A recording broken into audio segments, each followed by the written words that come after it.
அம்மா கண்ணு முழிக்கிறா அங்க பாரு, அம்மா வாரி கொடுக்கிற கைய பாரு, அந்த வானச்சவப்புல கண்ணம் பாரு, அம்மம்மா பூஞ்சிரிப்புல புல்லரிக்குதம்மா, அம்மா கண்ணில் தெரியுதே வைரதீபம், அவ சங்கு கழுத்துதான் பவளமாகும், எங்க அம்மா எழுந்துட்டா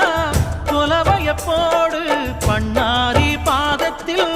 பூஜைய போடு.